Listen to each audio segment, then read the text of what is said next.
Welcome to Real Flix Reviews, or like a book club for people who hate reading. This week we're doing grab bags, so Ryan picked the movie Trading Places, made in 1983. We bring you movie news, and this week we have Jonathan Charney, James Stevens, and Ryan Preston.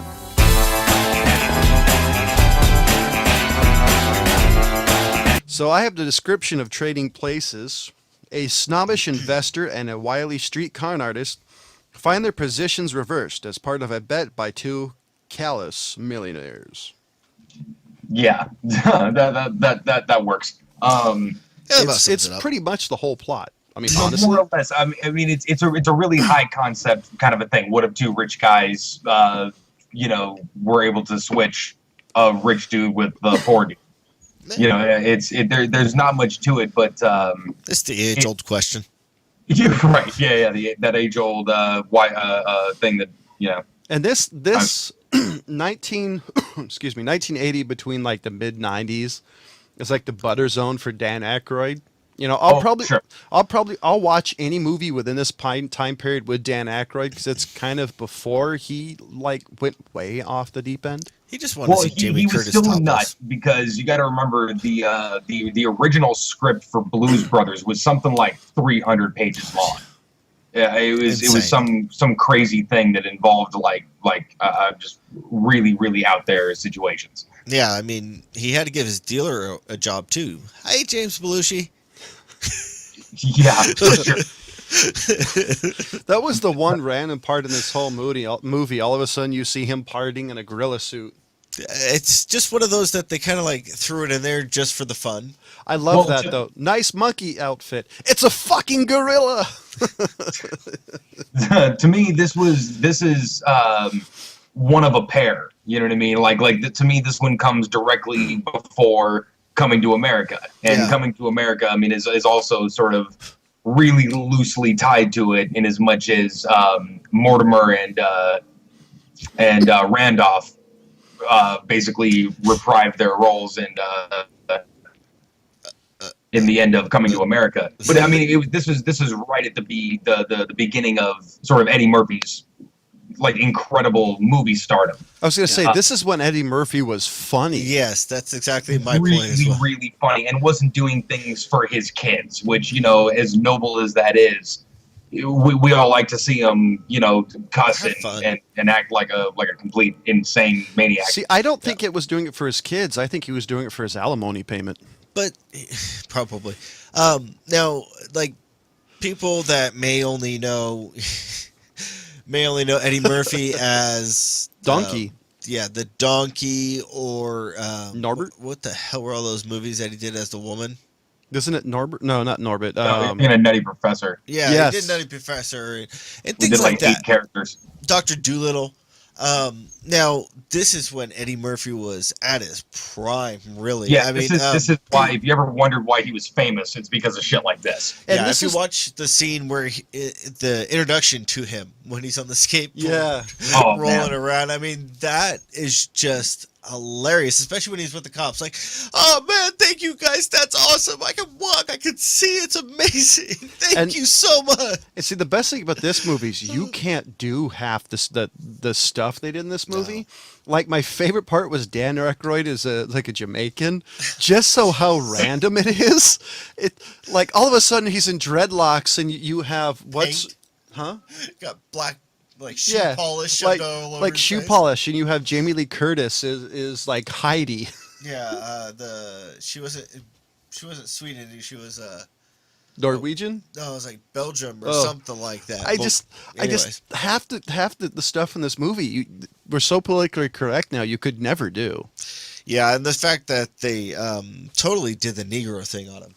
What's that? The Negro thing, where they're saying, we just have this Negro. You want a Negro in charge of our entire company? Things like that. You can't make jokes like that anymore. No, especially coming from two old white guys. Well, see, I mean, that's the thing is a complete farce as the whole movie is. It was still subversive in those ways. It still had, a lot of the sort of political voice behind it, like wouldn't this be odd if the black dude became the rich guy kind of scenario, and Eddie Murphy definitely liked to play up on like look at the black dude be as rich as anybody else. Yeah. He was really good at playing up that stereotype. And but you also saw the range that he's got, because he starts out completely off the wall, goofy beyond anything, and then after the party scene, or technically during the party scene, he went to straight Eddie Murphy. I'm a serious actor. I can pull this role off too. And I think he did pretty good with the transition in the middle of a film. Oh yeah, and that was pretty much like that part B. I was going to say this movie pretty much has two parts. You know, primarily two parts. You know, you have the part when the switch happens and when they join forces and pretty much bankrupt two old guys for $1. Yeah. One might even say it has 3 acts. I'd say 2 acts. So what? Wow. And the other thing I want to say is you got to see Dan Aykroyd playing a serious character, which I am not a fan of. Dan Aykroyd playing a completely straight, serious character. I don't think this character is completely straight. He had some parts, but nothing like Ghostbusters. No. On Ghostbusters, he was almost autistic. What about Blues Brothers? You got to think about Blues Brothers too. I mean, and even he had some goofiness about him in Dragnet. Yeah, but in Blues Brothers, he's playing off Jim Belushi, which makes him look, which really shines Dan Aykroyd. Dan Aykroyd by himself is not that funny, in my opinion. Yeah, well, he's always sort of played the straight character more or less. I mean, but the straight man in like Laurel and Hardy. Yeah. Still goofy. I think he plays. James John, close enough. No, there's a big difference. I think he plays off better with people. This is why I think like the second half of this movie, the part with Jamie Lee Curtis forward was better because he had somebody to play off with and a little bit of better character. Yeah, I mean, when he totally went into the despair of his life, that's when he got really funny. Like when he's sitting on the bus. Oh, the Santa costume with the sandwich. Or whatever the hell that was. It's a sandwich, wasn't it? No, it was a piece of meat. It was just a roasted cut. Anyways, and he starts eating it through the beard and then pulls out that really long string.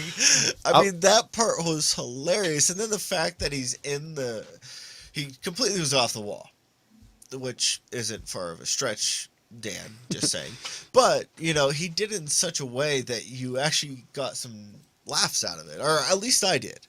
Like when he dumps all the drugs in there. You even got some laughs out of his suicide attempt. Yeah, I laughed at his suicide attempt, but that whole when scene. He dumps all the drugs in there, and then he's like, "You got all this, and then you got red ones, blue ones, yellow one." I love the suicide attempt right up to it. The dog pees on him. It starts raining, and then he tries to click, and then he throws it, and that whole scene is pretty good. Well, see, I mean, that's the amazing thing about this movie is scene to scene. It's the funniest thing in the world. It tracks perfectly from the beginning to the end for a comedy. It's got just enough of a story mixed in with comedy where you don't give a shit about the weird little plot things with the story. And again, I mean, sort of scene to scene, it's one of the funniest movies of all time. Yeah. I think you have to give it up to was it Ralph Bentley and Don Ameche, the Mortimer and Randolph Duke, because they played the ultimate rich snobbish white guy who likes to give $5 as a tip. Half of that was for me. Yes, I love that. God damn, that movie's funny. Those guys together, I mean, they should have done the last part of their career together because they were perfect. Yeah, they blended pretty well. They were what are the Muppet characters? The two old Muppet characters? I know, I was just trying to think of that dude in the balcony. Yeah, I can't think of their names either, but grumpy old guys. Yeah, those two remind me of living versions of those Muppets. I wouldn't be surprised if they were based on them or something, or in a roundabout way. Well, no, I mean, that would have had to been a long time ago, probably when they were still younger. But yeah, I mean, it really does sort of epitomize those two characters. Just the banter between the pair of them and whatnot, going back and forth, the sarcasm, and I mean, just the opening scene of sort of everybody kind of living their lives. It's the same kind of thing you got in Coming to America.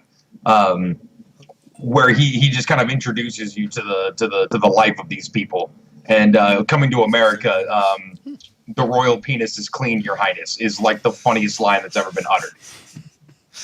But I was just looking at the writers of this film, and I don't know what happened to them, but after they wrote this movie, their better two films that both of them together are known for is Kindergarten Cop and Space Jam. Well, I've often said I'll defend Space Jam, but you gotta understand. I mean, they probably were there for story, whipping out like little plot ideas and stuff like that. But this is Eddie Murphy's vehicle for sure. Yeah, I this mean, is pretty much to give Eddie Murphy a hell of a shine because it and plays there's up on nothing. him. There's no part of his dialogue that I wouldn't believe that he didn't just throw in there himself. Yeah, you know.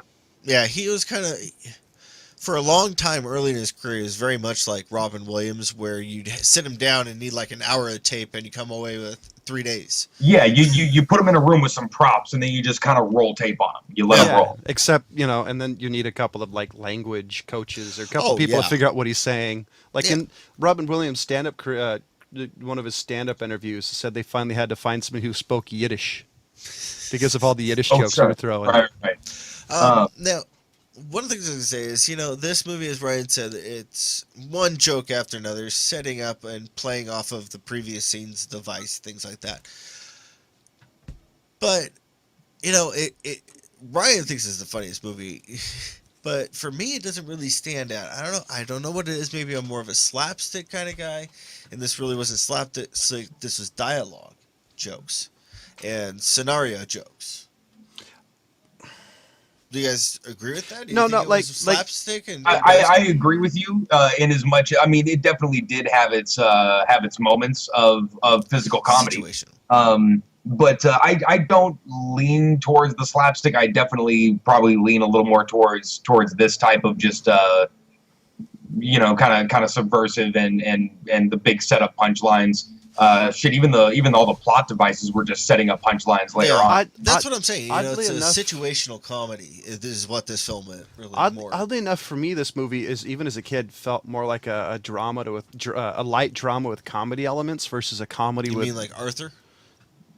Yeah, Arthur was that for sure. I don't know if I can say that about this movie. I don't know. That's kind of because that's kind of where I'm taking it. Because even as a kid, I never really laughed at a good portion of this movie. I mean, it was funny, but it wasn't wasn't a kid kind of a. I mean, you almost have to be an adult just to really kind of understand half of the references that Eddie Murphy's making. I mean, this is one of those movies I like more and more as time goes on. I don't know if it's good or bad, but I've understood most of the references as a kid, so I'm not sure if that's a good thing. What's interesting to me about it is how well this damn movie holds up, even though it's dripping with the 80s. Yeah. I mean, it reeks of the 80s. I mean, you could almost pick out the month when this thing was made, but it's regardless. I mean, you see a lot of things from the 80s. Watch Warriors today. Oh yeah. I think one of the reasons reasons 10 years ago that was enough. I think one of the reasons this movie, a second time. I think one of the reasons this movie stands out so well is because it's kind of an age-old story. I mean, that type of story, it's especially in today's climate, it just works really well. They could probably redo this movie. What do you mean, the 1%ers against the 99? Yeah, I mean, there's still a disparity between the ultra crazy inherited wealth and then the rest of us. I mean, that's abject poverty. I mean, because even in somewhat, the Pink Panther was making fun of that a little bit too. So that really is an age-old comedy gag. It's a perfect foil. But doing that. The one thing I gotta appreciate about this film is they didn't do the I'm so rich stuff very much. They only did it twice that I can think of. Well, Dan Aykroyd in the beginning of this movie kind of really played that up. See, that's to me that was where his comedy was coming from. Is this like really super exaggerated, like life handed to you on a silver platter sort of attitude. Like your credit card's getting canceled. Yeah, like spoon in your mouth. Like the millionaire from Gilligan's Island, but worse. Well, he's like Richie Rich as an adult. Yes. But so that was kind of something that I was happy they didn't do. But I don't know. I enjoyed the film. It's gosh, I can't remember the last time I saw it. Oh, I know, right? In the 80s or 90s. But yeah, I've seen it a few times. But I've seen this movie a lot. It used to be on television almost nonstop. Well, but that's the television edit. Well, yes, but I mean, so you're missing some jokes in it. Not a lot, though. If not, Well, yeah, I guess they were better at integrating jokes than what they do now. Well, a lot of it back then was veiled behind actual comedy and intelligent writing versus just telling fart and shit jokes. That's a good damn point. I mean, and that might be one of the reasons this movie sort of holds up. Yes, is sort of dumb as an idea. I mean, not dumb an idea, but as simple as an idea for a movie, it still has its really intelligent moments, even if just like the turns they take on the jokes, Because some of these jokes are subtle. I mean, some of them literally walk up to you, Yeah, I mean, this definitely isn't one of the Nerds films after Revenge of the Nerds, the ones after that followed that really went into the potty jokes and the cursing for cursing's sake. And then you have the police academies, which after about the third one, they started really getting into the potty. But that was pure slapstick, though. I mean, that's really what came out of it, though. Oh. And then a lot of the Rodney Dangerfields, besides Caddyshack, even though Caddyshack had some of that too, this film is on the other end of the spectrum where it's more dedicated to the comedy crowd that was not into that. I would say this is like intelligent comedy of the 80s.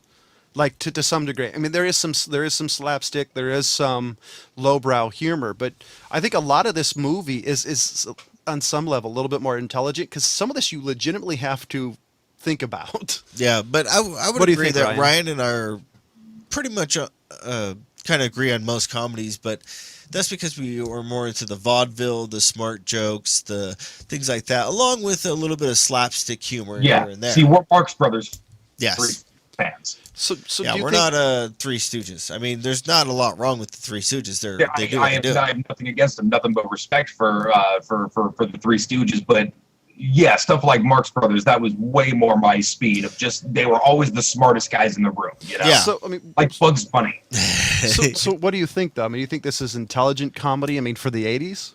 Oh, for sure. And I mean, that's what Eddie Murphy was really good at. He was a really, really, really smart dude, but still had the most incredibly awesome attitude. You know what I mean? And at a time when there wasn't a whole lot of crossover between sort of black movies and white movies. You know what I mean? You sort of had one or the other. It's like blaxploitation center of like the late 70s into the 80s. But very, everybody kind of have that glimpse of both worlds. And Eddie Murphy, once he got on Saturday Night Live, really bridged that gap between, like your average just middle class, white dude, and then like the urban communities. So what rating do you give this movie? Oh man, this is a still a 4, and like I said, I mean that's with the dripping of the 80s and all of this shit. Yeah. Yeah. James? Yeah. Well, despite everything I just kind of pointed out things that I don't like, but I agree with Ryan. This is at least a strong 4 for me. It doesn't rate that high for me on the comedy list. There's a lot of ones that come before it, but it is a good solid 4 for what it is. Yeah, see, maybe it's because I've seen this movie probably more than necessary. This movie's a 3 out of 5. Oh, see, come on! I think I can bring that up, man. I mean, how many times do you watch comedies? You know what I mean? Like over and over again. Well, that's got to say something right there that you've seen this comedy that many times. But I also have to admit, I'm bored and he has nothing else to do. I also have to say I'm not the standard comedy fan because I generally don't like comedies. I actually like this one, mainly because it is intelligent and it's not like The Hangover 16. Yeah, for sure. Hot Tub Time Machine. Yeah, Muffy's Revenge. So I do like this. To me, 3 out of 5 for a comedy is a glowing review. I didn't think you'd rate it that high, actually. So next we're going to go to the TV show we watch, which is Into the Badlands. Yes. And do you have that one up? I don't. Do you want to give the synopsis of it? No, I don't really think we need to. This is kind of... Because I was going to say, I'll go first if you want. Actually, let's read the synopsis because I don't want to compare it to other things. Well, because I was going to say this is kind of post-apocalyptic. In the beginning of this series, they kind of give you a very short thing, talk about, there's no guns, like